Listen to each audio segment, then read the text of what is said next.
I was fired. Then started my dream business. What if getting fired was the best thing that ever happened to you?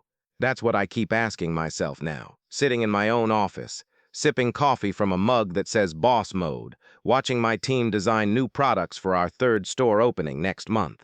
But 2 years ago, I was sitting on the edge of my bed, staring at my phone, heart pounding, reading a message that felt like the end. Effective immediately. Your position has been terminated. HR will contact you about final pay. Just like that. No warning. No thank you. No handshake. After 3 years of working 50-hour weeks at a marketing firm, arriving early, staying late, missing birthdays and holidays, I was gone. They said it was company restructuring, but we all know what that means. Someone higher up wanted the job, or they didn't like how I dressed, or maybe I just wasn't a good culture fit. Whatever the reason, I felt crushed. I told my roommate, Jake, "I'm a failure. Who fires someone right before rent is due?" He looked at me and said, "Maybe this isn't the end. Maybe it's the push you needed." I laughed. What am I supposed to do? Start my own company with 0 clients and 1 laptop? Jake grinned. Why not? I didn't think he was serious. But that night I couldn't sleep, so I opened my laptop and started scrolling through old notebooks, ideas I'd scribbled during boring meetings, lunch breaks, or late nights when inspiration hit. One idea stood out: custom sneakers, hand-painted, made by artists, for people who want to stand out.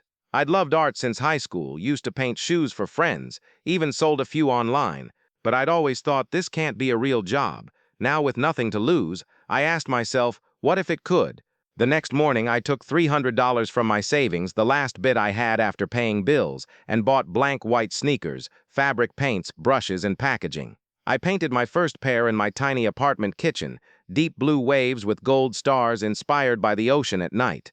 Then I took photos, wrote a simple caption, and posted it on Instagram. Hand-painted custom sneakers, one of a kind, made with soul, DM for orders. I didn't expect anything, but by midnight I had 12 messages. 2 people wanted their own designs.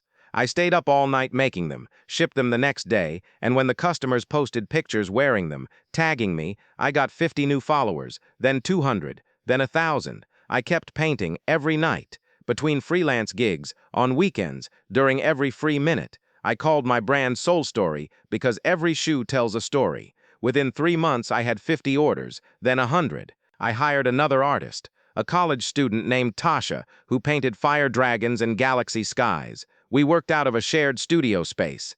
Then 6 months in, something huge happened. A celebrity wore one of my designs in a music video. Overnight, my inbox exploded. Orders poured in from across the country. I went from painting 3 pairs a week to 30. I moved into a real studio, hired 5 more artists, launched a website, and just last month, we opened our first physical store in downtown LA. Walking into that shop on opening day, cutting the ribbon with my team beside me, seeing customers try on colorful hand-painted kicks, I cried, not because it was hard, but because I almost didn't try. For so long, I believed success meant keeping a safe job, following the rules, doing what others expected. But being fired forced me to ask, what do I want? And once I answered that, everything changed. People ask me all the time, wasn't it scary, starting from nothing? Yeah, it was terrifying. I messed up, missed deadlines, had a customer complain because the red bled a little. Once I shipped the wrong pair to someone in New York, but I apologized, fixed it, learned, because running your own dream isn't about being perfect. It's about showing up, even when you're scared, even when you fail, even when no one believes in you except you. Now, I mentor young artists. We pay fair wages. Every shoe comes with a card that says who painted it and what inspired the design. We're not just selling sneakers, we're selling creativity, confidence, hope. And every time someone walks into our store and says, "I've never seen anything like this," I think back to that awful day, the day I got fired, the day I thought my life was over. Turns out it was just beginning. So if you're going through something right now, if you lost your job, your direction, your confidence, just remember, sometimes the door that closes pushes you toward the path you were meant to take all along. Have you ever turned a setback into a breakthrough? Share your story below. Like this video if you believe in second chances and bold dreams. Subscribe for more real, inspiring stories of hustle, heart, and starting over. And remember, you don't need permission to begin. You just need one idea, one step, and the courage to say, "I'll try." Because sometimes getting fired isn't the end. It's the spark.